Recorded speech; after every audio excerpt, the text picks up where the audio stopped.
Episode 2. Welcome back to the Almost There podcast. I'm here with my co-host Alicia Long. I'm here with the man who just pointed at me very rudely, Dan Brennan. That's called a cue. Alicia, here we are. Episode 2. How did we get here? I can't believe it. We did a whole thing. We spent quite some time. To be honest, we've been preparing this for a few months. We have put some effort into it. Mm-hmm. It felt good to release the... It did, to see something to the end. Yeah, absolutely. And then hopefully more. It did take a year of, we should do a podcast. And then we finally actually got a podcast going, which is always hard because I think it was Manolis Zontanos who always described comedy as a full-time hobby, right? Mm-hmm. Until you can make it your profession. Mm-hmm. And this hasn't been quite a full-time occupation, but we've now got an episode out there in the world. I've got a lot of feedback from people, a lot of it positive. Yeah, me too. A lot of it constructive. People are like, ditch the girl. Well, first of all, I think we should say thank you to all those who did listen and who are joining us again. That's Absolutely. Very kind of you to spend an hour and some with us because time is precious these days, so... Thank you. We hope you like the stories we tell and the people that we introduce you to. Mm-hmm. I did get one criticism, though, about a story I told in particular. Okay. From my dad. Oh, he did take umbrage with the shitting pants story. Did he? Yes, he said that I need to clear up some facts. Okay. I just want the audience to know that you're reading from notes on your phone at this moment. No, this is a quote. I'm going to read exactly what my dad said. Okay. He says, and I quote, "I've never crapped my pants. I've always been able to pull them down," meaning his pants, "do my business and get the hell out of there." But my argument there is if the underpants need to be thrown out in a public trash can, then the pants have indeed been shat. Yes. I think so. I think that's how it works. I rest my case. Yeah. Unless but maybe this did is that just to mark his territory, Yeah. Maybe this is a private family grievance that he and I have to take up off air. So, anything about being outed as a man who wears makeup to play squash? No. I dare say your dad took a bit of a beating in the first episode. I don't know what's in store for him going forward, but all he cared about was that it wasn't truthful. Yeah. Indeed. Well, it was a great episode to launch, and I think it was well received. It wasn't perfect, though. We believe that we're on a learning curve here. There were some more glaring user errors we than forgot others. To give a shout out and an acknowledgement to our audio engineer, a gentleman by the name of Dave Smith Hayes, who the first time I met Dave Smith Hayes, it was at a bar that doesn't exist anymore called Zyla's. A gentleman called Matthew Serena was putting on a newcomers night, and Dave wasn't the best dressed dude I'd ever seen on a summer's night. You know what I mean? T-shirt, short, and he was walking around like with his head kind of cocked, and I'm like, introduced myself to him, and I'm like, "What are you doing?" He's like, "Oh, I'm trying to find the best place to put a microphone." And I'm like, "Okay, carry on, buddy." Interesting. He has proved to be an ally and very knowledgeable in the world of audio. So we're glad to have him on board because I don't think the first episode would have sounded as good as it did without him. Yeah, there's no way. Yeah, he really saved our butts there. Absolutely. And then I bumped into him at Levity for Manolis Zontanos' album release party, and I bought him a beer and gave him a speech about how he had to take the beer off the invoice. And I thought it was really funny at the time. I didn't think he would take me seriously. So we got an invoice from him from the amount for the work that he did. And then minus $7, and the item was Dan bought me a beer. It's my favorite invoice, and we're going to put it up on the Instagram for sure. It was nice opening that and like not having any context. I was like, I'm sure I'm going to get a story here. I think it's self-explanatory. He's very good at sending invoices too. Yeah, very clear. Yeah, I've yet to meet Dave, but he seems very good at humoring you. So I appreciate that very much. Thank you, Dave. I guess we should include the emails that go back and forth in the archives. Yes, we're very appreciative. Huh? What did very he mean by appreciative. that? Yeah, no, he's carrying us in terms of production, and we're very thankful to have him on board. Alicia, where you been? Well, I haven't been anywhere like last time, and you are super fun. I'm still in Toronto, but I did go to this interesting talk the other day.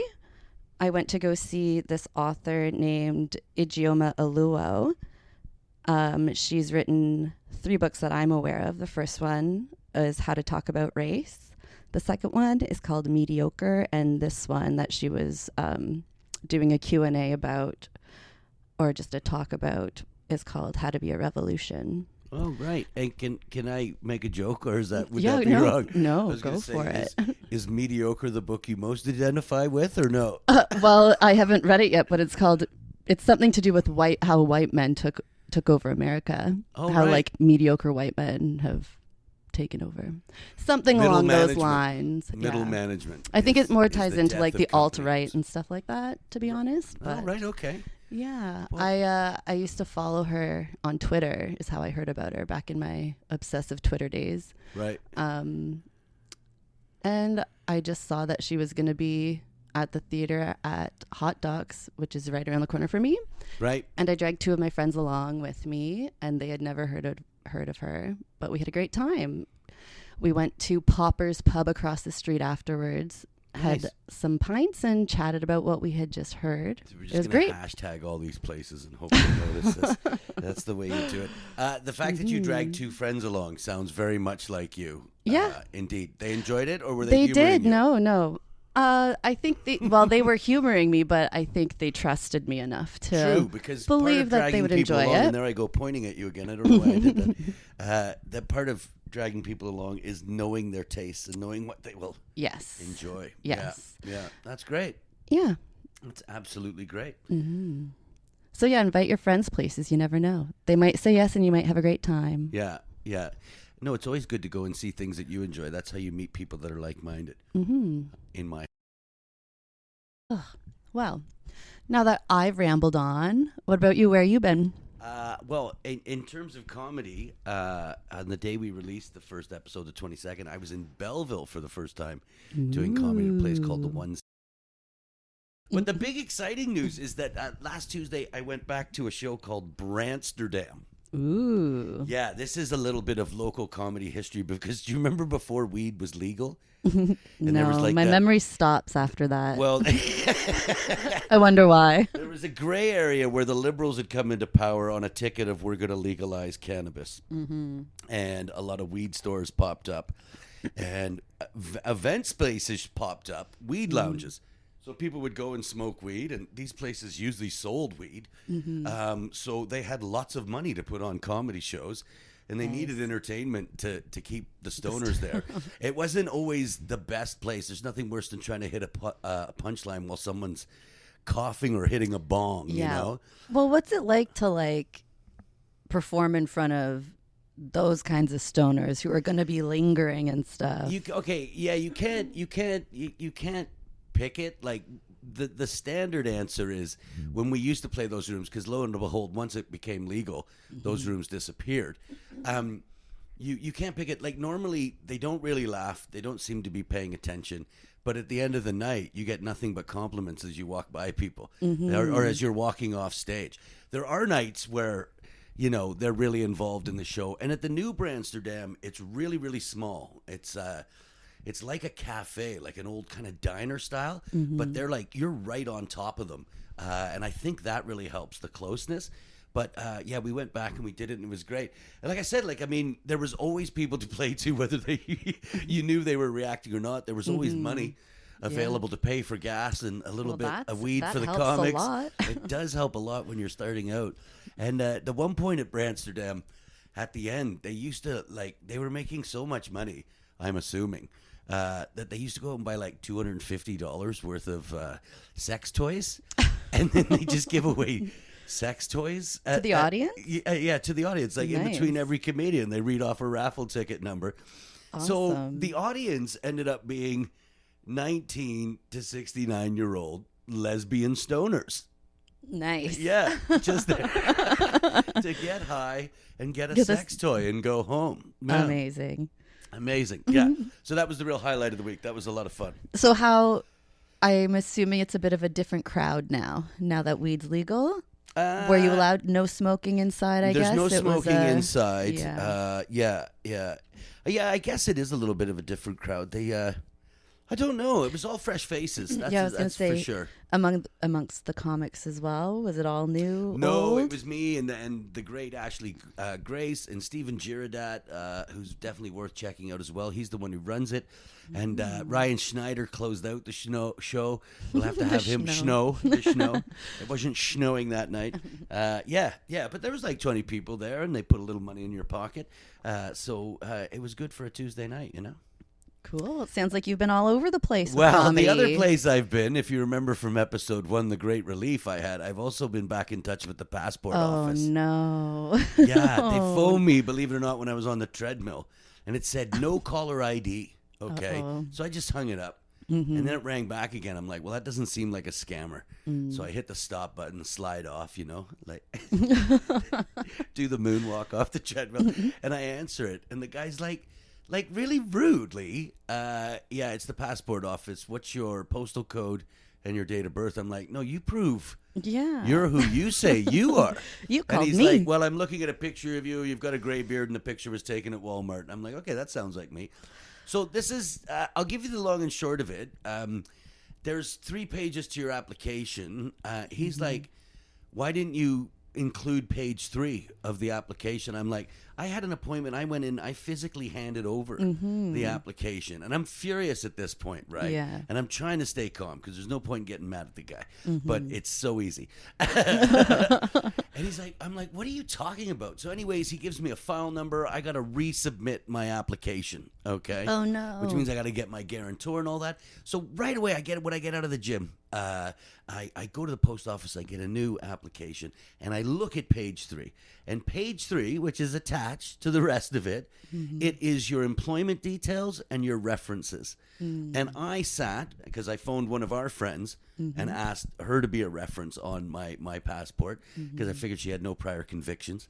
And I phoned an old family friend, and just to confirm addresses, and sat and filled those out. So they've gone and taken it apart, because it does perforate. Do you know what I mean? I went to an office, and how did the guy not catch that my 3rd page was missing? So I'm absolutely furious. Again, I'm in this dark hole with my passport. I said this on stage, and I don't mean to repeat things. I won't say this again on stage, but I'm this close. I'm going to apply for a Russian passport at the same time. Whichever one comes in first, that's what I'm going with from now on. Yeah. So that's so my this story. might be the end of Dan, is what you're saying? We might never see you again. It might be Dansky from now on. You may see me in the papers going, Putin's misunderstood. Can't wait to meet Russian Dan. So let that be a very short arc story that we have throughout the episodes. Hopefully episode 3, I have good news for everyone, but please follow it up. It's like an old-timey radio play. Yeah, maybe we'll have a new segment called Will Dan Ever Get His Passport? The I answer, thought right wait away and about see. your comment about how it was my mom who got me the passport. Yeah, I'm like, who's going to fill it out for you now? Yeah, I'm like, look, it looks like mom failed. Yeah. Yeah, does she also get the blame now? No, not at all. They're just back from Panama. I had dinner with them the other night, and I grew up with Van Halen. It's really hard to listen to people say anything about Panama without breaking into song. Oh, we brought you some coffee from Panama. And I'm like, what? On that note, did you want to tell them who we're interviewing, or should we just... I was going to say, speaking of traveling all over the world, our guest has been all over with her creative passion, which you'll hear more about now. Yeah. Enjoy, everyone.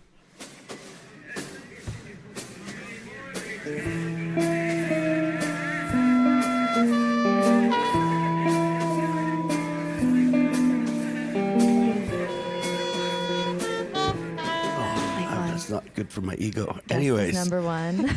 we are here in an undisclosed location, Alicia, here in the big city of Toronto. For reasons you'll find out, the information is undisclosed. We are here today. Our guest today is a dancer by the name of Taylor Hunt. Taylor, welcome to the show.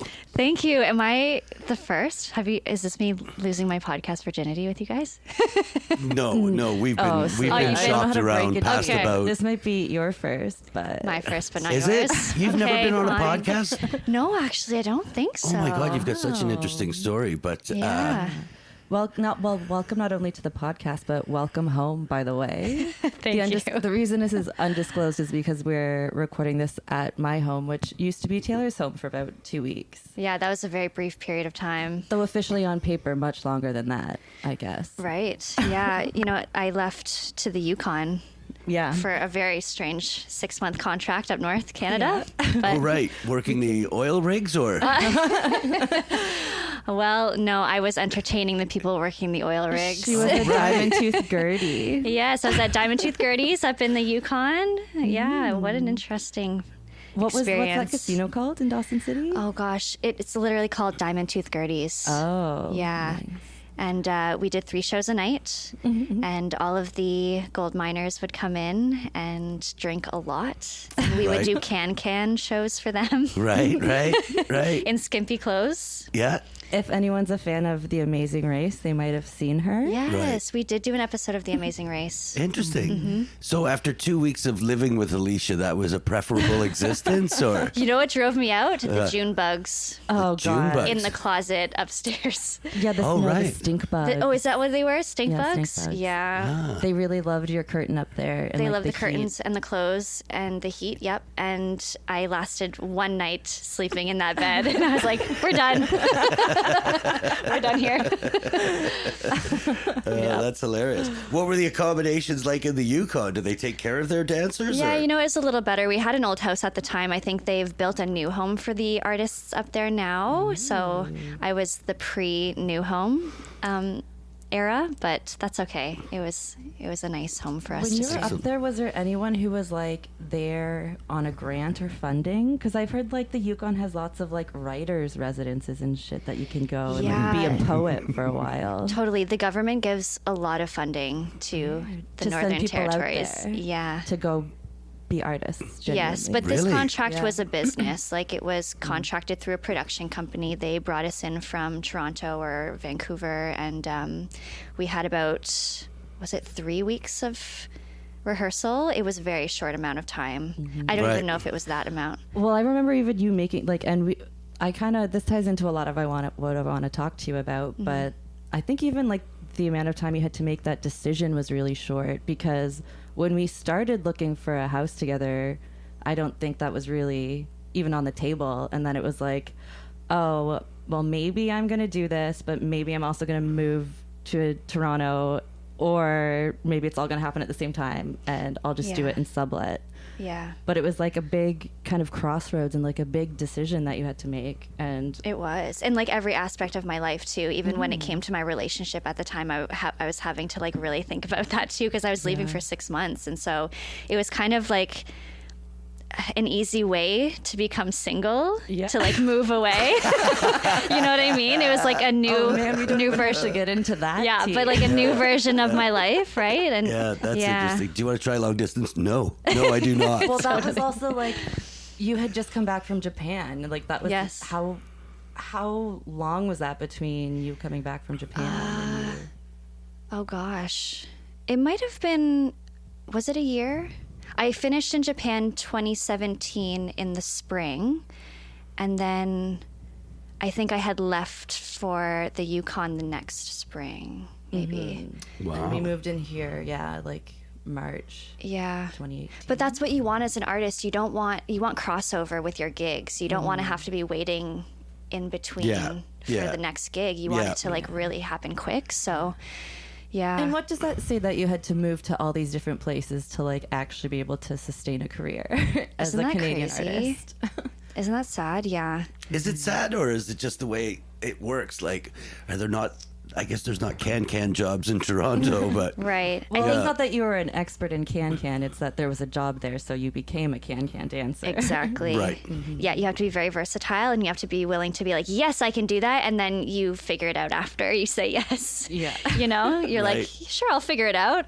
But yeah, the jobs are in sometimes remote places, even when it comes to funding from the government. Sometimes the touring is in very remote areas. Like I remember doing a couple of falls teaching in the on the reserves up north, and Oh, yeah, doing I like forgot about we that. got into a big bus that was graffitied, and we went from little rural town to town, and we brought art to the kids in these little spots that never get to see shows.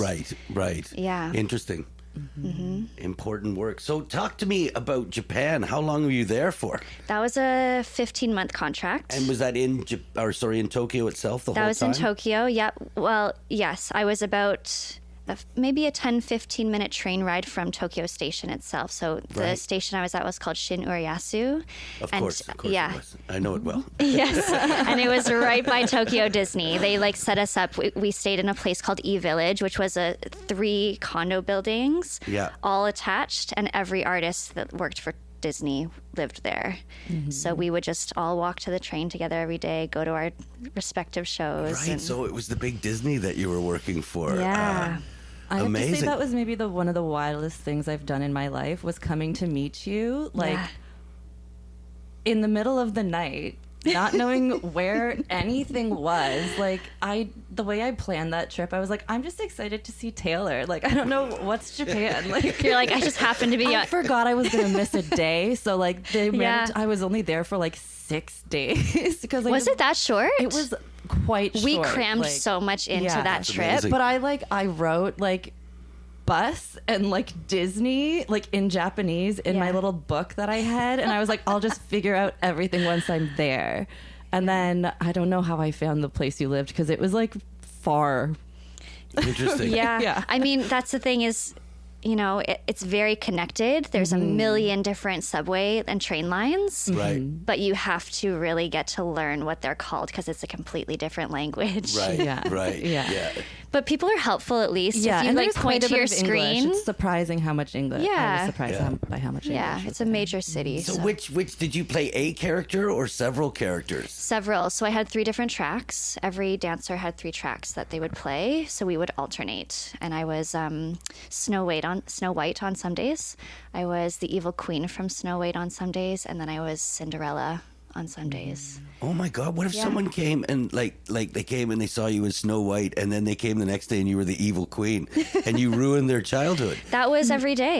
Yeah, I was gonna say like Yeah. people were like huge. I've fans. never had crazier fans than Japanese fans. Yeah. Right. To the Like they point would make like fan cams of you before I Yeah. even knew what fan cams were. They were in the audience, they had the massive cameras to do close-ups, and they would wait at the train station at the end of your workday to like give you gifts. They're very giving there. They love to gift a lot of things. Right. So, and then people would recognize me like at Tokyo Station at the train, Wow. just like waiting. Even without my wigs on, they would recognize me. So it was Wow. a very crazy experience. And this was like one of like a few shows that were put on every day, like multiple times a day, like Yes. at the resort. Like I don't know if people have been to Disney. That's the only time I've been to Disney ever was Yeah. twice during that 6-day Yeah. to see period. different characters. Yeah. No, my first day there, you had to work. So I was like, I just wandered around, not knowing the language, going to the shortest rides, which were all the children's rides. So just me, an awkward big adult. with all Hearing the them sing in kids. Japanese. Yeah. And then we went one day with you and your friends, and you guys took me on all like the best rides, and that was like fun. Yeah. But yeah. Yeah, I don't spend a lot of time at Disney either. I'm going to say that. I'm not More a of a huge... Canada's Wonderland kind of gal. Yeah, I grew up going to Canada's Wonderland. We both did. We went Yeah. a few times together. Yeah. That's like maybe the only other amusement park I've been to. Yeah. Other than. Yeah. But Yeah.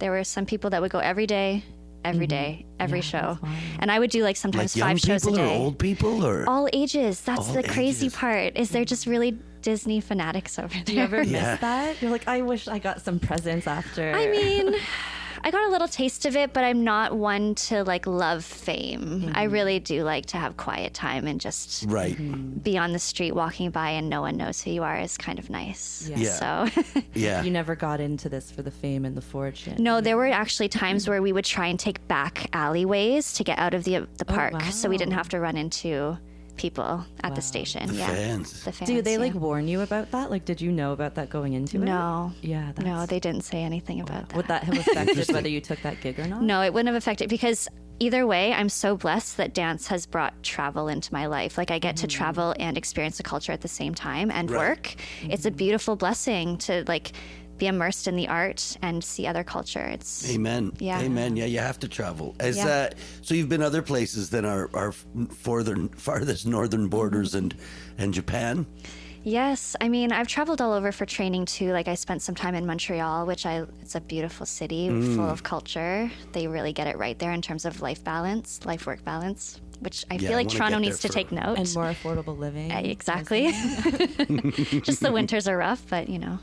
And you know, New York, I spent some time there training as well, which was amazing because the caliber of dancer there is another level. Yeah, absolutely. Yeah, I haven't spent a ton of time in New York. I was only ever there for business, but I thoroughly enjoyed it because I have friends who live there from all different walks of life. So I just loved how massive it was. I remember we went out on a street in Brooklyn and there was 10 bars, all different kind of themes and like art installations here and there, and they were all bumping, you know, at 11 o'clock at night. I'm like, it's unbelievable the scale in New York, you know. I was really into that kind of thing young, but of course you know, living here at the undisclosed location wasn't the first time that you guys have ever met. There's a deep connection here. When did you guys become friends? I guess it was kindergarten. We lived by each other before. I was going to say my earliest memory is like grade 2. Okay. I think. Here's my memory of kindergarten. Can I tell the story? Yeah. It's short, but I just remember Clifford, the big red dog. He was this giant plush toy that would sit underneath this climbing thing. What do you call it? A jungle gym in the room with Mr. Weinberger. He was our teacher. Who always wore like the most eccentric pants. Yes, he was like a clown. Crayon pants. Yeah, he was like a children's entertainer. He was great. Yes. Yeah. Anyway, and I just remember you and a friend of ours, your first kiss was like by Clifford the big red dog in kindergarten. You know who I'm talking about, right? Is it? Okay, yeah, I do remember that. Yeah. Yeah, okay. That's my earliest memory of I have to warn you, if you're going to laugh like that, you're going to have to hold the microphones away from your face. But that was great to hear. No, this that's is good. why We people want to didn't capture like it. me when I did attendance in high school because I laughed too much and too loud. into the microphone. Yeah. I asked Alicia, I said, what's your broadcast experience? She goes, well, in high school, I did the announcements and they wouldn't. Nobody liked it. Yeah, like it doesn't bode well because I got lots of complaints. lots of listener complaints. Yeah. Cool. So you grew up in Burlington then? You're a Burlingtonite. Burlington, Ontario, yeah. Right. Yeah, you're probably my oldest, closest friend. Aww. Yep, Glenwood School Drive. Because we were also neighbors. Right. So I grew up like having dinner with your family like every day. Single night. Every single day. Like we would get on bus number 3 to get home. We would get off at the same stop. She would come to my house and eat dinner with me around 4 p.m. because that's when I had to eat before going to dance class for 4 hours. Right. And then she would go home and have dinner with her family. I would have second dinner like a hobbit. And not tell her mom because she was worried her mom would be upset. Yeah, I knew my mom would not like me having dinner with another family every night. So I was like, well, I guess I'll just have 2 dinners then. Yeah. Yeah, that's right, Mom. I have options. Yeah, exactly. Yeah, but that's just kind of goes to show that like dance has always been a part of your life. Like, do you remember why you got into dance, or like did your parents put you into it, or did you ask? My mom would always just say that I was fluttering around the house singing and dancing, and dance stuck, singing not so much. I can carry a tune, but I'm not like a professional singer by any means, so dance really stuck for me. She put me into classes by the age of 3 and the rest is history. I started with baby ballet just like every other suburban child. Just like all the girls in Burlington. Yes. And every year I would add a style, and I always wanted to do other things. Like we tried soccer for a year together. Remember remember, but all the girls were twice my size. And I got my knee kicked in by this girl that was twice my size. And I had to take like 6 weeks off of dance or something. And that was the end of it. I was like, if this is going to ruin my dance career, no dice. This is what sports are like. No thank you. Yeah. But that's a really good point. So, like, did you think of it as a career? It was competitive dance? You were getting better every year and getting rave reviews and bigger opportunities? Or is it something that you just really enjoyed and realized later could be a career? I think I just loved dance more than anything else. Right. Like, even though I wanted to play piano and I wanted to pick up other instruments, my mom was like, you have to choose because all of my money is going to your dance classes right now. So, Because you did every class. yeah, like I said, I was every adding a style every yeah. year. So my life was consumed by that. And so it didn't leave much time for anything else. Right. Then by grade 7, I knew that I wanted to be at university for dance. So I started making moves and training more intensely. But you also, like, your dance studio was also a talent agency. So Yeah, you were good already memory. like getting, how could I forget? Because it led to the greatest thing ever, which is that you were in the Kids Bop 2 commercial. That will forever haunt me. That Can I commercial. tell you No, it's like something? the best we're thing linking ever. it. When we No, put- you're not. we Okay, I have looked to. it up Well, again. Obviously, honestly, I already sent it to Dan. I don't think he did his homework. he said, when But we're going to it's interview so my friend blurry. Taylor, here's the background material. Hilarious. Oh, God. Those songs are sultry. Yes. There's some adult Yeah, especially in lyricism those in that. years. Yeah. That was like Who Let the Dogs Out. Yeah. Like, oh man. So we were in like grade 3. I remember they let you keep the outfit, the They vest and the did. bell My bottoms. favorite the bell gold star bottoms. Yes. I don't think they're in my closet anymore, which is so sad. They might be at my mom's in a box somewhere, but my favorite pants of all time. Loved that jacket. I was really fashionable for that because it's Right. really come back, right? Everyone's in puffer jackets now. Yeah. So, Yeah. yeah. Yeah. Yeah, it's like haunting now. Are I you know. into it? Like, would you? If you I'm had into it, the would 90s. You, I'm would into you the wear 90s. it? Yeah, I Taylor's would. mom, if you're listening to this, if you could check a box, any old box at the family home, that would be great. Let's reconnect those. Was it bell bottoms? Yep, it was bell bottoms, and I just bought my pair of bell bottom jeans again for Oh my goodness. this year, so it's coming back. Excellent. I'm really gonna just live in that style forever, I think. But yeah, so it was a talent agency, which opened up a lot of doors for me, Right. which was super helpful. It was all in-house, and I was sent out for a lot of extra work at that time. I was at the time driving to Toronto all the time Right. for auditions. Now it's self-tapes, which is very helpful. But yeah, I would have to drive often into the city. Yeah. And I feel like with that, you've always kind of had a pretty like realistic idea of what making a career would look like, which also included like, I'll probably have to have a fallback career. I'll probably be teaching a lot of dance lessons. And one thing was always like expecting that you would have a short career. And like, do you feel like you still feel that way? Do you think there's more longevity now than there used to be? I think growing up, because I was in such a Eurocentric thought of training, like at a studio where there's a lot of competition and you're doing a lot of ballet. I was told the ballet was the backbone. And then you get older and you realize there's 1,000,001 other different dance styles to study, and ballet is not everything. And so I quickly went from wanting to be a ballet, like a contemporary ballet dancer, and training as a contemporary dancer through university for 4 years, into wanting to try out other styles, and that opened more doors and opened up my mind to the fact that, yeah, maybe my career doesn't have to end at age 30. Maybe I can be a Latin dancer, social dancer, and still be performing on stage in other ways.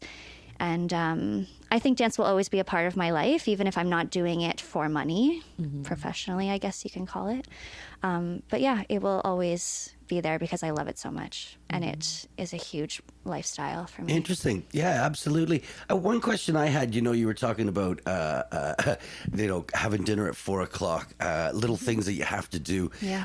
Did it ever feel like sacrifice? Were you ever like, I could be having a second dinner or kissing boys by the Red Clifford? Like, was it, or like, just was the focus there that it never occurred to you that there was anything else out there?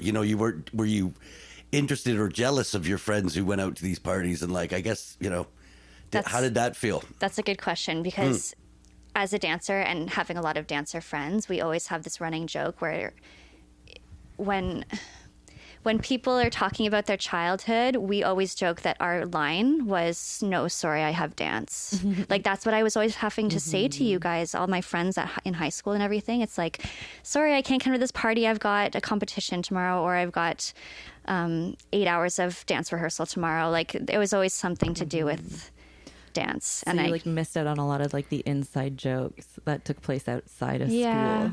But I don't really, the sacrifice doesn't feel like I missed out, because it led to a lot of really beautiful, amazing experiences and opportunities. And I still managed to find time to go out with you guys, even if I wasn't drinking as hard as you, or, you know.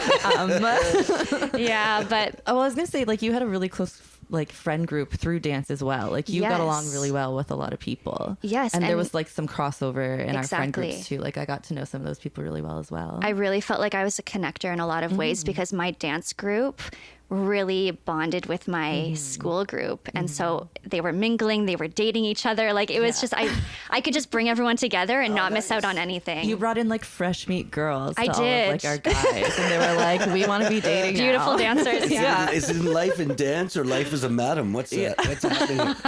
And some of those people are still together.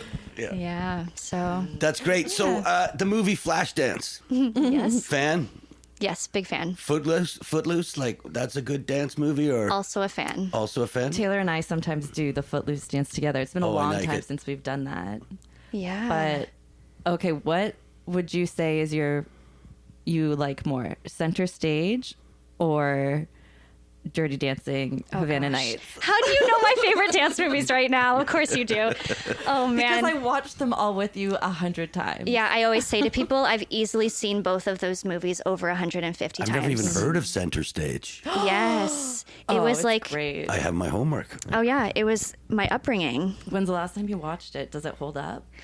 I watched it recently because I choreographed one of the songs for my students for a recital last month. Yes, so it was kind of like a full circle Your moment. suggestion? Of course, my suggestion. But like, Heard of this movie? it's like a staple in terms of bad dance movies. Yeah, Right. because most of them are pretty bad. Is Zoe Saldana in that one? Yes, I think so. Oh, maybe not. No, think she you're is, thinking of someone no? different, I think. Yeah. Yeah.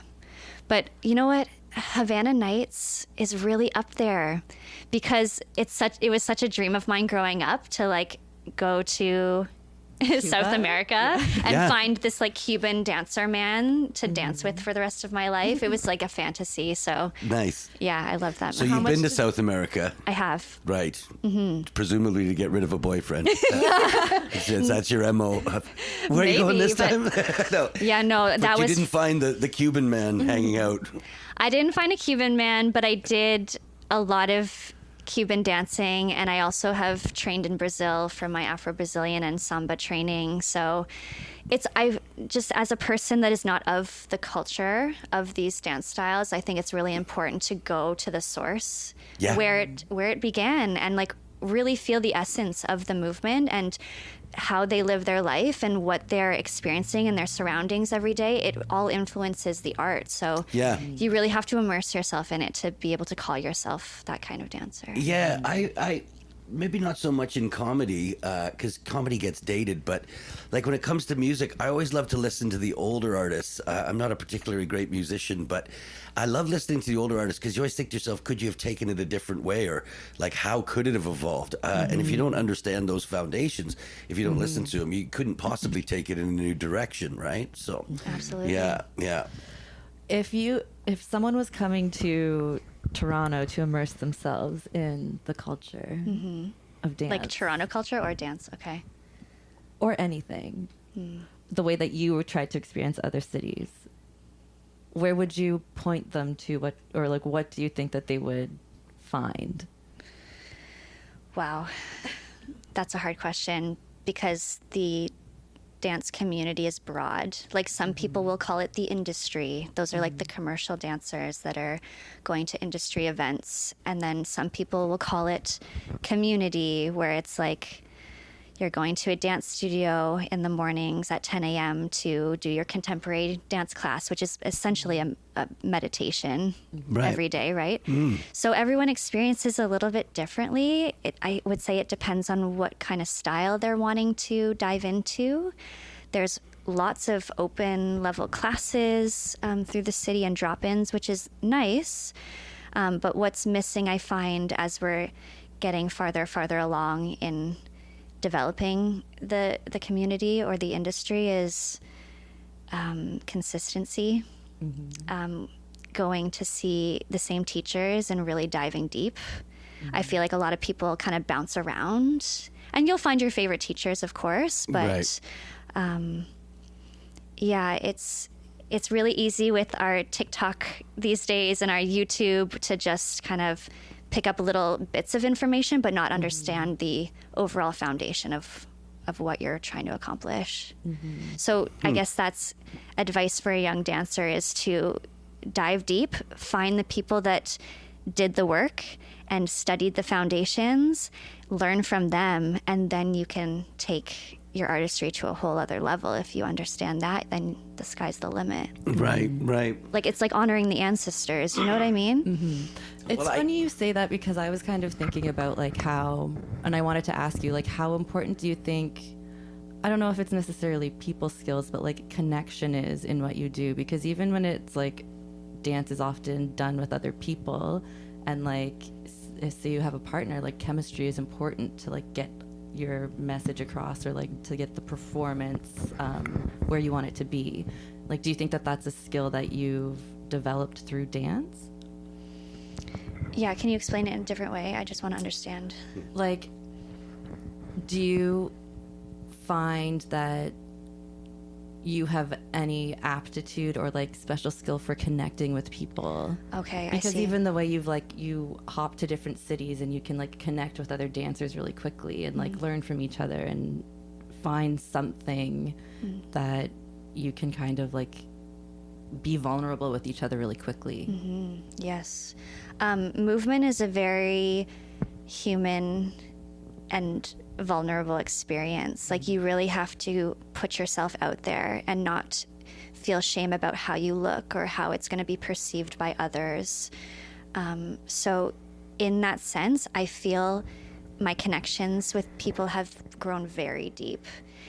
And that's including like my contemporary days, where you would walk into a room and all of a sudden you would be doing contact improvisation with someone you've never met, and you have to find the synergy between the two bodies, and you're literally rolling around on each other and like breathing in each other's faces, like crazy things, or like we're like, you know, using our voices in really primal ways. Like, I went through that whole phase of my life as being a contemporary dancer, so Interesting. yeah, like the connection is deep. It runs deep. And I think it also gives you more empathy for others. You can show up differently when you understand people at a very foundational, basic level. Yeah, I think it really opens up the doors for deep connection. Yeah, I think like any type of creation, like any type of art is a really vulnerable thing. Like even like comedy, getting up on a stage and being like, these are my weirdest thoughts. Yeah, like, exactly. are you going to laugh Yeah. or am I going to have to Absolutely. stand up here awkwardly? Like, Yeah. Yeah, I there's have so nothing- much respect for comedians, really, Oh, I truly. know, we're the best. No, hey, let's be honest. There's high art, which is what you do, and then there's low art. But comedy is not without its place in society. I'm not saying that, but yeah, the thing is, I don't know. Like if you're in, say, for example, a competition and you make a mistake in minute 1 and you've got 3 more minutes of dance to do. If I'm taking a risk on stage, right, and that risk is failing, I can make fun of myself, and the audience always seems to like that. Or I can switch to tried, tested, and true materials. I can, instead of doing a double axel, I'll do a single axel. I don't know. Do you know That's what I figure mean? skating, but yeah, that works. Okay, that's figure the right skating. lingo.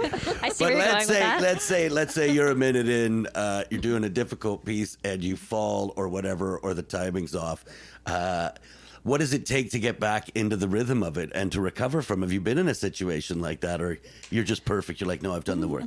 100%, without a doubt. like every dancer will fall on stage at some point in their life multiple times.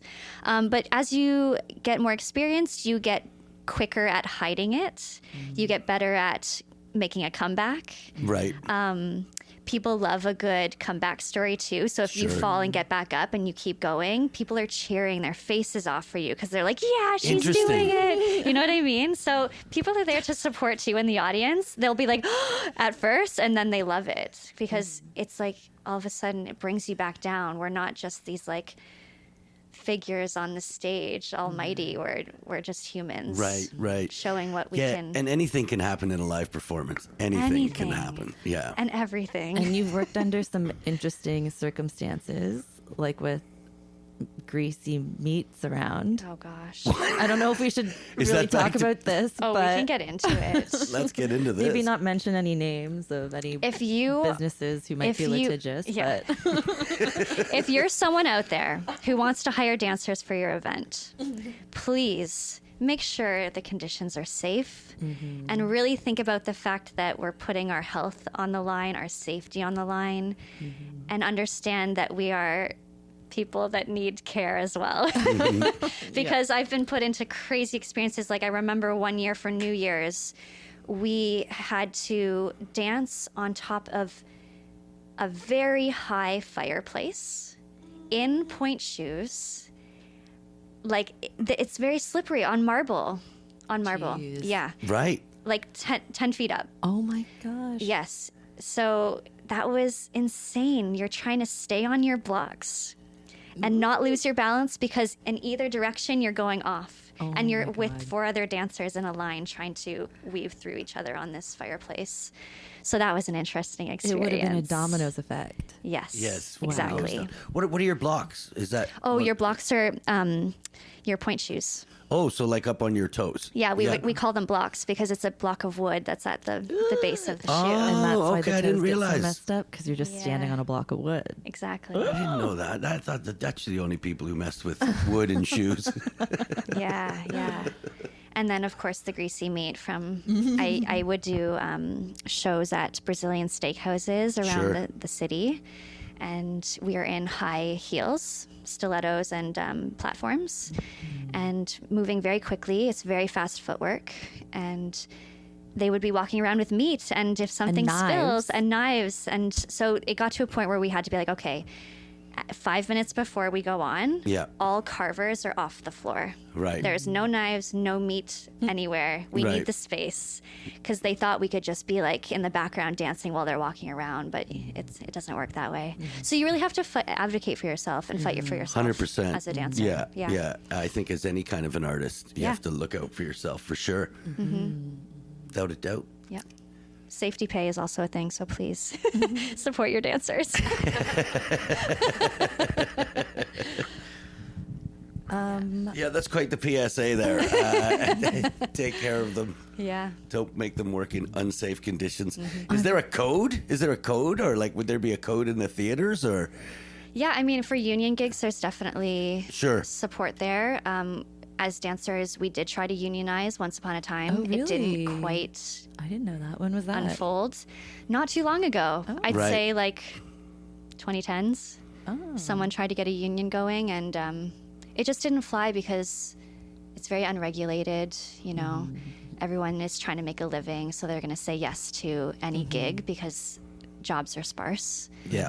So That's like any type of like a gig economy exactly. thing is difficult like that. We all really need to rally together and try to uplift everyone, but it's hard when people are still saying yes to these low-paying gigs. Yeah. You know, Yeah. Yeah. You got to be all in it together. all in. Yeah. Yeah. Yeah, it's tough out there. This is why we put this podcast together. Yeah. So on a cold night or even a really warm night, artists have somewhere to go. Exactly. Okay, now just back to the personal side of things. Now we've established that you've known each other for a long, long time. The reason Alicia and I are doing this podcast together, we haven't known each other for a long time, but we always have an amazing laugh when we're together. And I said this question to Alicia before, and she's like, "Ooh, that's a really good one." And I think it's because she really wants to hear the answer. But if someone was to ask you to describe, like if someone said to you, "What's Alicia like?" What would you say? Oh my gosh, I love Alicia's energy. Honestly, she's always been the she knows everything about everyone.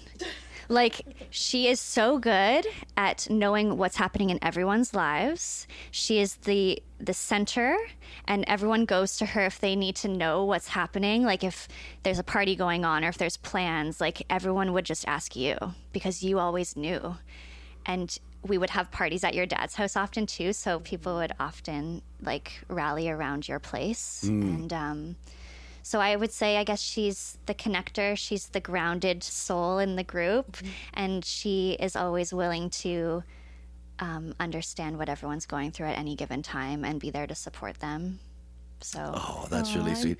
When this question comes up, energy's always mentioned. Grounded has never been said before. No, I would. Yeah, there's definitely a grounded presence to you. I know that you I have like. my moments. Yeah, totally. You love to, do a bunch of different things, but so do I, and I think that's why we're friends, because we understand that we're going to go away and come back to each other always. Yeah, I was going to say, we have the type of friendship, as we do with a lot of people that we grew up with, like luckily, where it's like we could not talk for a year or two and see each other, and it's like nothing changed. Yeah. It's like we hit all the points, and it's like, okay, we got it. I'll see you next time. Right. And even though we're Call me different whenever. people, Yeah. as we're getting older, we're still at our core the same people, and we understand how deep that runs. So You're one of the few people I always answer the phone for. That Oh, that's so genuinely means a nice. lot. Does in this day and age. Because Yeah. Alicia, you need to know this, people that are listening. Alicia hates talking on the phone. She will not answer the phone for anyone. So I appreciate that. Yeah. That means a lot. That's hilarious. Why don't you like talking on the phone? I don't know. Honestly, I was trying to figure it out with the therapist this summer.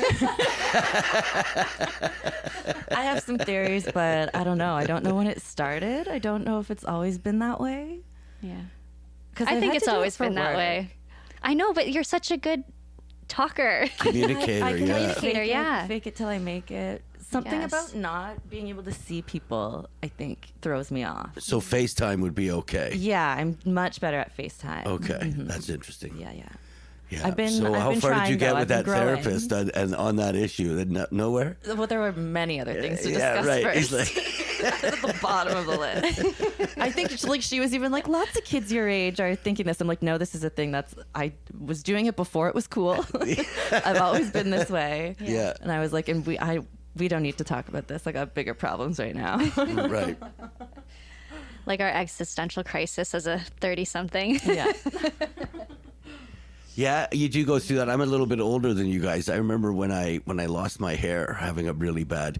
But I think I was unemployed at the time, didn't have a girlfriend, and was losing my hair. I think I had a right to be a bit annoyed with myself. How old were you then? I was like 30, 33, I think. No, probably slightly 30 for sure. Yeah. 30 for sure. But yeah, that was. I remember just feeling this load of angst. But there's nothing you can do about it. You just have to carry on. So, well, there's several calls to the hair club for men and the like. And Well, Taylor's been going gray since we were like in high school, because your mom went gray really young as well. Yeah, I she remember your colored mom it for the talking about longest time, and I'm so glad that she's finally embraced it. Right. Because it's a beautiful white. It's not even gray. It's like pure white. Right. My grandmother had white hair, as white as her wedding dress, when she was 32. So it really runs in the family.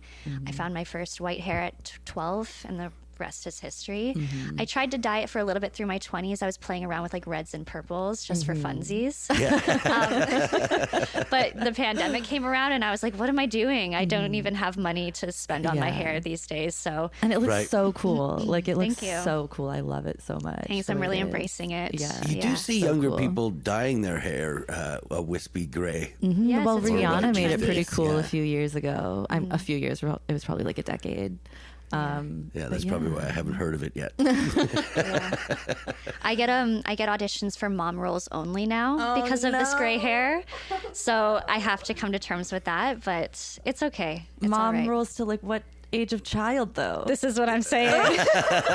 It's really like if it's like a newborn, okay. no. but- We're talking like elementary school kids. So you Right, just well, went straight to Yeah, Yeah, but Hollywood aging mom. Hollywood casts young. You know? Yeah. they cast young. So that's a thing too. I guess we kind of talked about it from when you were younger, but you still do acting gigs now and modeling gigs and stuff, not just dancing. Yeah, I'm dabbling into acting a little bit. I would love to be doing more modeling, to be honest. It's going to be a goal for 2024. Because I feel like models come in all different shapes and sizes now. Before it was for like the really tall girl, and like I was never going to be able to be cast as a Moulin Rouge dancer or a Rockette because they're all 5'11". But you know, there's space now for lifestyle modeling and that sort of thing. So Absolutely. definitely something I want to get into. It's funny you mentioned Moulin Rouge because one thing that Dan and I really bond over is karaoke. Yes. Taylor and I have a karaoke song. It's the one and only I will ever sing The with you. Elephant Love Song medley from Moulin Rouge. Yes. I know both, all the words. I know both parts. I think I They're would. I think we interchangeable. both whisper them to each other as the other takes over. Yes. But Every 2 years we get together and we practice the song just to make sure it's still in our repertoire, and we'll always be ready for karaoke. Yeah. yeah, and this was like back in the day when like you couldn't just put on YouTube videos. Like we had to really know. We had to know the words. Yes. Yes. Yes. And we had to like make sure that the karaoke people had it, and it was a big deal if they did. Yes. So true. But also a lot of doing it in garages and basements. Any house party, really. Yeah. Yep. Yeah, usually it was Yeah, just but we us also serenading have a each other. karaoke song, you know. We have several, all right? Oh. Yeah. Yeah. I would love to hear what they are. Well, some are still up for debate. yeah. Okay, so Success rates debatable on some of them. the funny part is we did a show, you know that place that you guys were describing earlier as the cheese place. What did you Yes. call it? Yeah, I brought Taylor to one of your cheese shows. Cheese shows, yeah. At the Block Co. in sunny downtown Burlington, Ontario. Which is actually a We're beautiful moving place. to Wednesday. I don't in mean the to like denigrate it. It is a It's beautiful got- place. But it's got super fancy cheeses. It does have super That's how fancy nice it is. cheeses. It's Yeah. so fancy. Yeah, that's what it is. Most of the time, they have a cheese and deli counter there. It's lined up out the door on a Saturday, but they do music on the weekends, and they do comedy. Moving to Wednesdays in the new year. I don't know if I can plug that here, but anyway, so we got dragged to the Dickens by young Alicia. You know, that energy and being the center and all that stuff, and we did Valerie, and we turned the place out. Oh, great like song. yeah, like But the Zootons version. the Zootons version of to it. clarify. Yeah. Okay. Because that wasn't Amy Winehouse's. No, Right. no. Thank no. you for clarifying. That's right. That's right. They're making a fortune and doing nothing now, the Zootons, because that song's been recorded by everyone. But yeah, we absolutely, but you know, we turned the place Killed out. it. You know what I mean? Like everybody was into what we were doing. And then we went to Levity during the Country Music Awards when they were in town, and there was a whole bunch of country music people sitting there in their hats. And we went up, and I dare say we were a little too drunk, and we tried to do a version of it. Me? Us? At Levity? Drunk? Yeah, No. and it was really, really bad. And at the end of it, I'm like, you guys should have seen us at the Dickens. We're way better than this. You Tough just crowd, was tough crowd. Last year. Yeah. What, It's this not us, one it's you. time. Yeah. Oh, that was fun. Excellent. So, can I tell you about my history with dance and training? Please do. I had a great friend. Alicia reminds me of this friend in university, a lady by the name of Mary Sager, who I haven't spoken to in 1,000 years, and I really wish I could. But she dragged me to hip hop dance lessons. Okay. Right, and we're like fourth year of university, right? Like we were roommates, and she's like, "This is what we're doing at Tuesday." And you had hair back then? I had great hair. Okay, I'm just I had trying to really great picture it. hair. Was this in Toronto? It was in Windsor. We were at the Windsor. University of Windsor. Okay. And there was nothing but teenagers and us in the class. And she looks like a dancer. I look like this in university. I do not look like a dancer. So it was really, really awkward. Like we'd line up, and he'd like, you know, as the weeks went on, and near the end of the class, he'd be like, okay, so everyone start with a move, you know, and he'd have a line, and everyone got to start to do a move and start things off. And then he'd get to me and just go to the start of the line again. He didn't even give you a chance? No, he was a terrible teacher. He was an awful teacher. That doesn't Yeah. cultivate creativity. No. And over the course of 20 odd years, I have taken Intro to Salsa 3 times.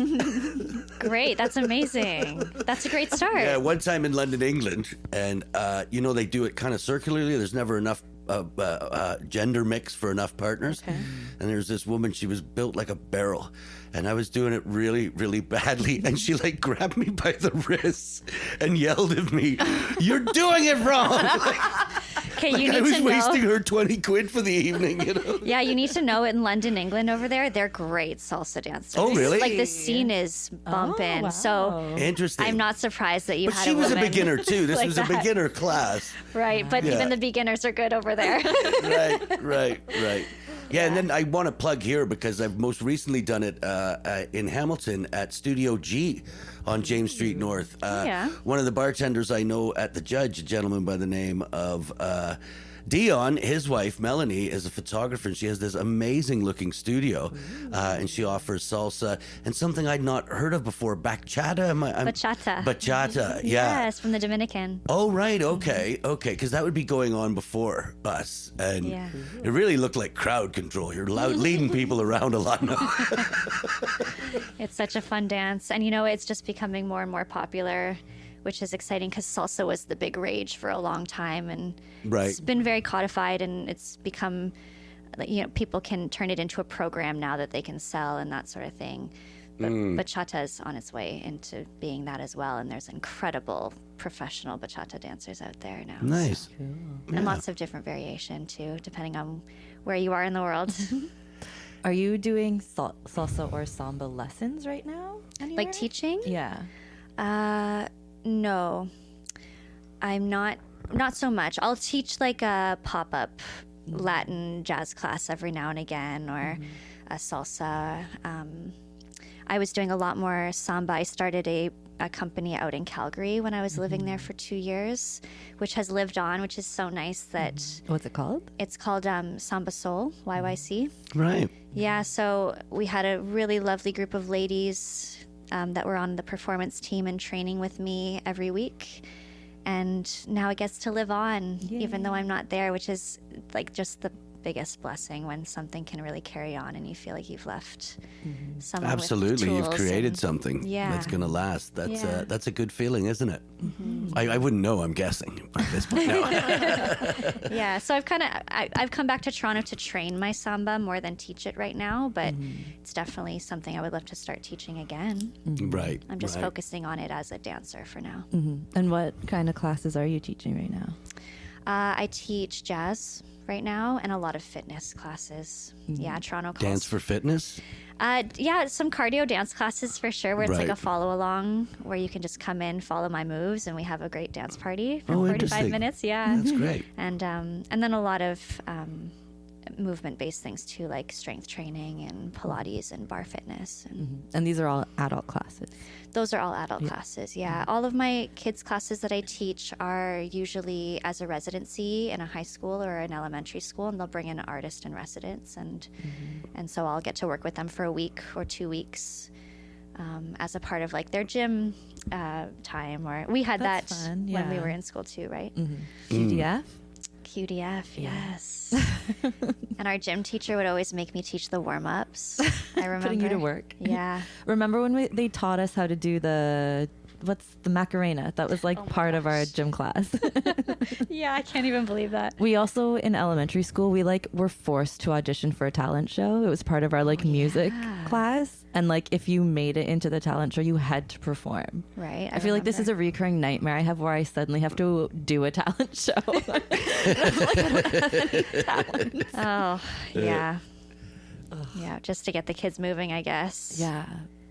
But then there were the kids that loved it. So, Yeah. some kids just need to be pushed into it and then they realize they love it too. Yeah. Yeah. Yeah, Choice the is first nice steps. though. First steps. I know, but we should also have choices. Yeah.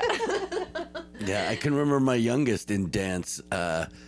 We were at the Performing Arts Center in Burlington doing the end of the year thing, and would not, bawling eyes out completely, go through the curtain. The teacher or the dance instructor picked him up, threw him on the shoulder, walked through, and by the time we get around to the front, he's having the time of his life, Yes. So, I Yeah. had that experience too as a kid where I was invited to be on the competitive team, which was a big deal at that age. And I went in, my first class, came out bawling. My dad will tell this story till his grave. But yeah, I came out bawling because it was just a whole other type of training. Right. It's like from rec to competitive is different. So yeah, that was the beginning of my competitive career. Bawling my eyes out in my dad's arms. I don't Was want to that go back there. foreshadowing at all, or do you feel good about things? You know, yeah, you just get better and you get more used to it, and yeah. Brilliant. So if someone in the Toronto area wanted to learn more about you or take lessons from you or teach you a kind of dance, I hear the robots coming back in popularity. Breakdancing? Sure, I'll teach a few party moves. That could be, yeah. I actually was gonna get Taylor to teach us the dance to Robin for Elaine and Andrew's wedding. Oh, right. But I don't know what that that- Robin is, but I've always wanted to dance like Mick Jagger. I think that's the best part of that video. The moves like Jagger, when you see the dancers practicing and trying to dance like Mick. I think that would be a really fun course that people would take. Oh, I can connect you to all the right people to learn from. Absolutely. Oh, are you saying you wouldn't want to be involved in that? No, I would take the class, but I have people that are versed in those styles that can teach you Is proper. Mick Jagger a style of dance now? Absolutely. All those party moves are cultural moves. You know, Yeah, it's fair part of the enough. hip hop, Yeah. you know, Yeah. scene. Yeah. Anyways, yeah. So where do we find you? Yes, right. If you are a beginner, I am at the Pink Studio on the East End, on the Danforth at Woodbine Station, and very inclusive, open, amazing community of dancers and teachers that are just there to have a great time. Lots of popular music being played in those classes, so it's great entry level for beginners. Nice. And yeah, you can find me there on Instagram, the Pink Studio Toronto, I think is what it is. If you want private lessons, I'm also available at any time, of course. I teach fitness all over the city, so I'm not going to sit here and list all of those places. I would be here all night. But You yeah, post them on your Instagram. on though, right? Instagram, Taylor Alexis Wellness. I post all of my schedules there. Sorry, Taylor Alexis Wellness? You got I it. think I coughed over it, so I won't get that. That's Instagram, right? Instagram, yeah. I post my schedules there for in-person classes. And yeah, I would love to dance with everyone. So I hope you guys will come through too. I'll give you a private lesson. Yeah, Dancing, no. let's turn on the disco ball. No. Yes. I want to start going back because the salsa dancing that, you know, even if I went back into which I would definitely do is go back and do the first one again. The salsa dancing, it's like a Sunday at 6 or 7, and I think it's just a great way to end the weekend and then, you know, learn something. And you know, I did boxing for a little bit. And then I think I was out at a wedding and I danced my ass off that night. Do you know what I mean? Like I had moves just from Yeah. learning the boxing, you know, the kind of the rhythm and the step of that. Yeah. And yeah. Yep, there's a bit of rhythm there to be learned, of course. And all of the movement is, you know, interchangeable. This is what I love about movement is the deeper you get into it, the more you realize you can do many different things with it. So it's not just dance, it's, you know, being a good athlete. It's I feel like we need to find a dance party. I can connect you. And I and actually here. know where there's some good karaoke going on tonight, which is half karaoke, half dance party. Amazing. Nice. Nice. Amazing. Oh, wherever also I am, that it's a time. dance party. Yeah. Yes. Also, yeah, we have a disco ball right here. Yeah, you throw Taylor the and best I house have- parties, Alicia. I'm gonna just say that now. Nice. And Taylor and I have had many an impromptu dance party Yeah, even just the two of us.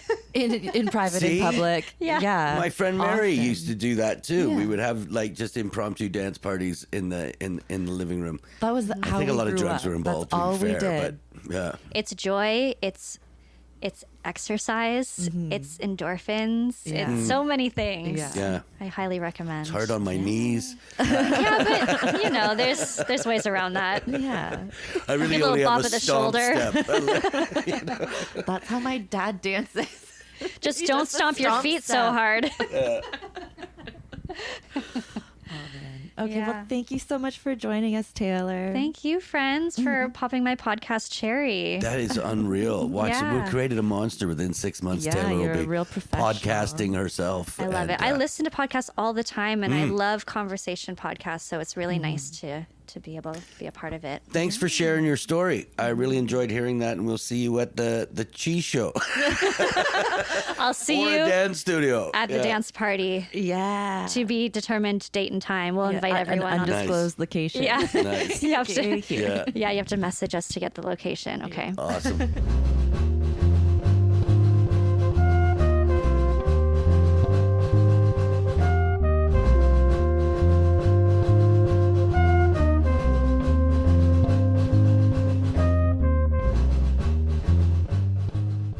And we're recording. We're back. I think that's going to prove to be my favorite intro music. I really enjoyed putting that together. That was fun. Yeah, that's a fun one. Indeed, this is the part of the show where we actually go out and enjoy some entertainment in the fabulous cities of Toronto, Hamilton, the GTA. We'll go all the way to, we'll go anywhere, at least according to the music we will. Tell us where to go. Send us places. Send us places, pay for it. Sponsor the podcast. I don't care. You could be selling baby parts. We'll wax lyrically about your company for any amount of money whatsoever. Sellouts already. Oh, We haven't even been offered, and we're maybe that's already my problem. I sellouts. always sell out too early. But anyways. Alicia, we've been out on a lovely Sunday afternoon with our good friends from Hamilton, who we're going to interview soon enough, so I won't say who it is. But what did we get up to? We went to see The Empire Strips Back. I think you pronounced that wrong. No, Isn't it no. Empire Strikes Back? No, Empire Strips Back, a parody burlesque show. It was amazing, wasn't it? Yeah, it was so much fun. It was kind so of fun. weird to see on a Sunday afternoon. It certainly was. I feel like it's the type of entertainment, no harm to Sunday afternoon, but that you would want to see in the audience. You would want to see in the evening. I feel like the audiences would be more into the show. Yeah. Because lo and behold, the only person leading any form of cheering until the host said, "Hey, it's okay to cheer," was our dear friend Alicia. Well, it felt really okay. I have a whole theory about this. I think if it had been a standing show, people would have been cheering. Right. But the fact that we were sitting down in like a nice fancy theater, I think threw people off at first because it felt all like classy and like we weren't allowed to be Really? hooting Yeah. and hollering. But like I didn't know what to expect going into it. And then I was like, oh, I've been to burlesque shows. I don't know why I was expecting anything other than a burlesque show. Yeah. And normally at like any type of show like that, like at a burlesque show or like I went to see like a pole show a couple weeks or a couple months ago or like a drag show, like anytime someone like does a trick, you like cheer. Yes. Yes. So yeah, the first two numbers were both like so good and fun. Yeah, they were classic burlesque is the way I would describe it. And like this is what got me is like the set design was so good. Like in the one, not to give too much away, she's washing a land speeder. The dancer was, and the land speeder. I'm like, I want to take that land speeder home.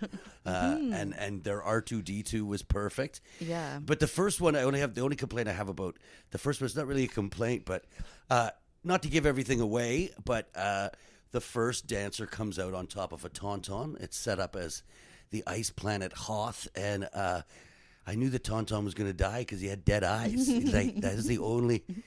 The eyes are. He's like, that guy's dead soon. No. Yes. Yeah. Yeah, it was all of the costumes, the set design, like you said. It was it was all really well done. Yeah, and like I said, like the first two to me, like you know more about burlesque, and I completely agree with what you're saying. It's an interactive thing. You got to feed off the energy of the crowd. To me, the first two were really classic burlesque, and then they had a really fun with the genre, and it was hilarious. Like the show was really, really funny. Yeah. And I think like we were talking about it earlier, like you mean classic burlesque in the sense that they were doing more of like a strip tease. Yeah. Whereas a lot of the other numbers were more just kind of like straight dancing and not as much of this tease of the stripping. Yeah, I got the impression, and I don't want to offend anyone who was in the show, but I got the impression that some of them were more classical dancers and some of them may have been outright strippers. Well, some of the numbers were like contemporary dance. Yeah, And like were yeah. very beautiful and like more kind of like Absolutely. sensual than like, Yeah, and like some the were a bit Imperial more Guard raunchy. and stuff like that. Yeah, it was a good mix. Had a bit of everything. Some were like cheeky and funny. Yeah, and what a nice surprise to see the host of the show, George Rivard. George, we love you. We're going to have you on the podcast sometime. He's a really interesting guy, super, super funny, and does a really great Lando Calrissian. And I thought he was an amicable host. I thought he really pulled the show together. Yeah, it was great. Got And the it was crowd really going nice when he needed. Yeah,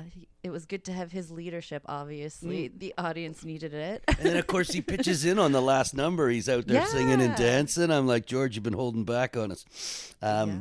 Yeah, so that was a lot of fun. The theater, because we walked up College Street, and you just kind of turn the corner and you see this old theater. I think it's really been modernized, which is good. Yeah, because it's it the means Royal Theater. The Royal Theater, should yeah. Beautiful theater.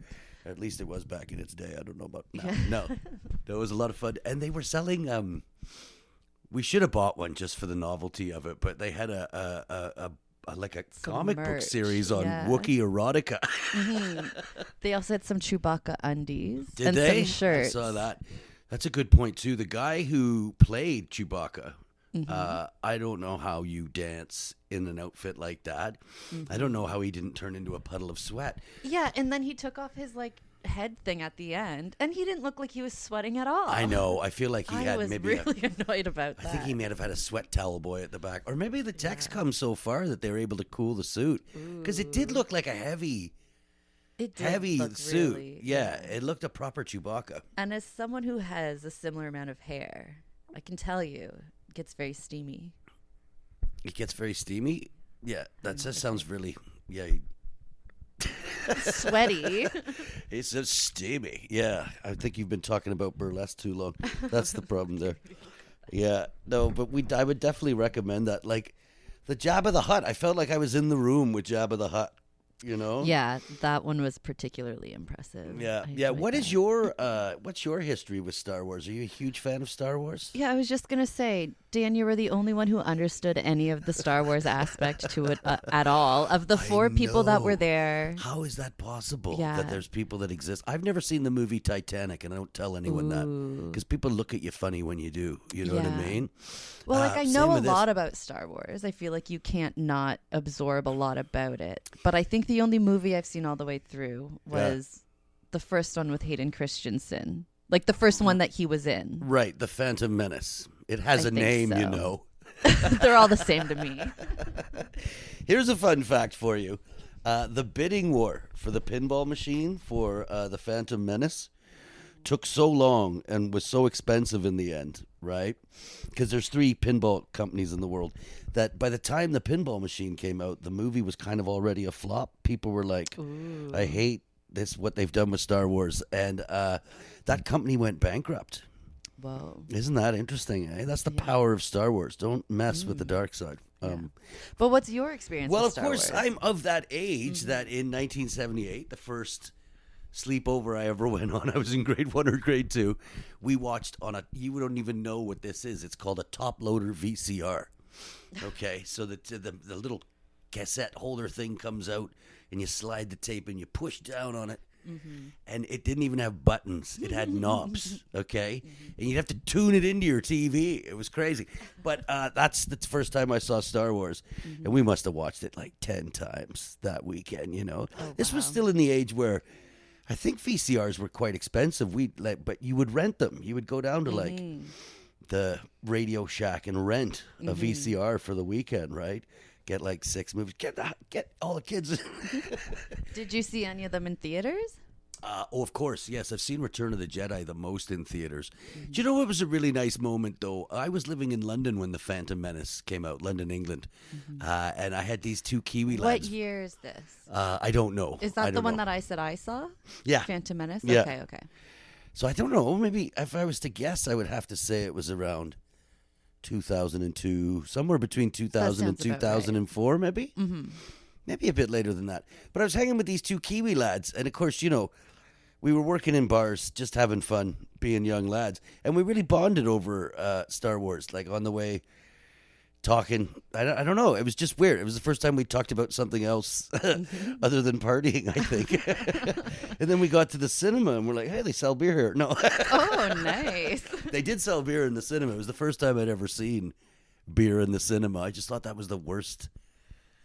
They have it now at lots of places. I know, They have it everywhere now. yeah. I don't know why you need beer everywhere. Keep it to the pubs. Yeah, that's fair enough. Yeah, keep the pubs full.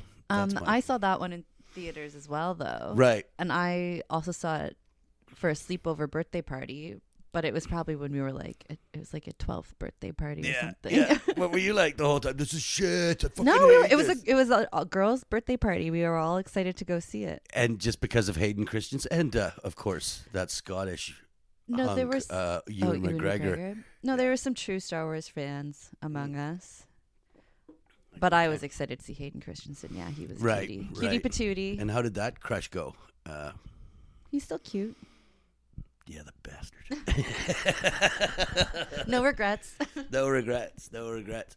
So that, I believe, ladies and gentlemen, is our experience of The Empire Strips Back. Mm-hmm. If so, it was fun. It's different than something I've done in a long, long time. Mm-hmm. You know what I mean? And like I say, how good would it have been to be there at night when people have a couple beers in their belly and they know, like you say, how to react at a show?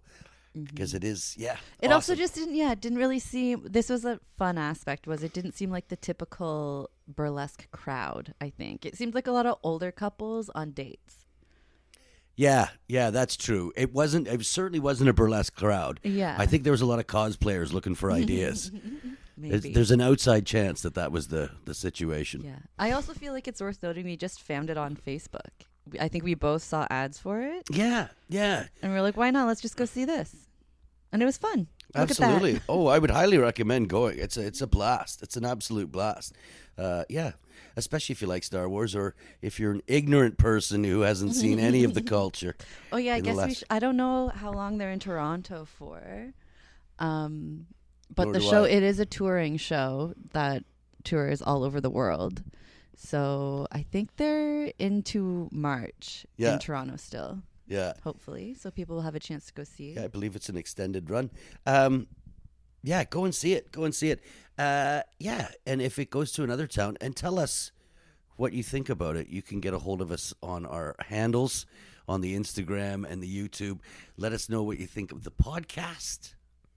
Is there anything you want to add, Alicia? You're going on holiday. I don't want to talk to you. Nope.